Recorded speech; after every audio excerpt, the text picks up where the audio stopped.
Sports with Jared Joseph. Today, NFL teams cut their rosters down to the 53-man size before Week 1 begins Thursday next week. And plenty of former LSU players are on the cusp of hitting the NFL field for the first time. 20 former Bayou Bengals landed on league teams following the draft, but not all of them made that 53-man roster cut. Brayton Fehoko, Derek Dillon, Michael Divinity, Stephon Sullivan, and Badara Traore didn't make the rosters, but a hefty amount of Bayou Bengals are ready for September 13th.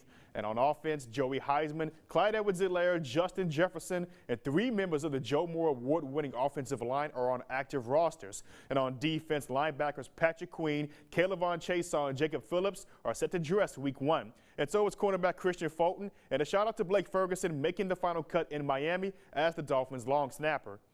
Now heading down to I-10, the Saints have terminated 5 players' contracts and waived 17 others, most notably 7th-round draft pick Tommy Stevens. But this offseason, the Black and Gold's front office stayed busy when picking up talent. Winston, Sanders, and Jenkins were all locked to make the roster, and they add veterans Michael Burton and Todd Montgomery.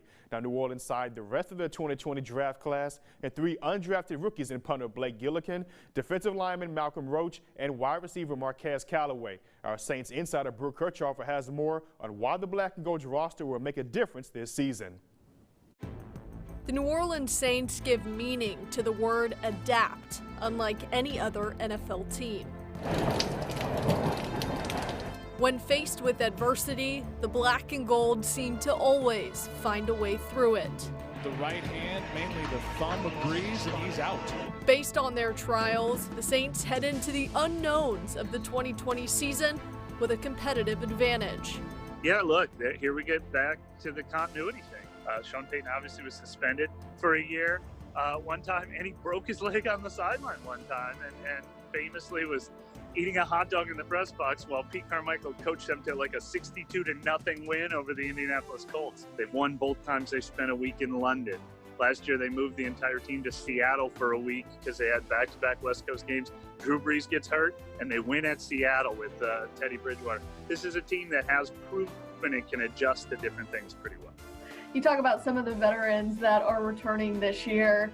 Do you buy that alone will help with chemistry in such a quick start and shortened preseason?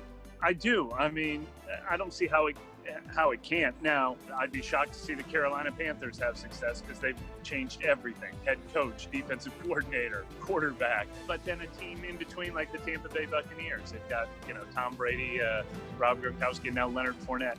I can't say that they're not going to be okay. But I think every coach and player in the league would rather be in the same situation than the others. For your Go Black and Gold report, I'm Brooke Kirchhofer. Thanks, Brooke. Well, that'll do it for sports. We'll be right back.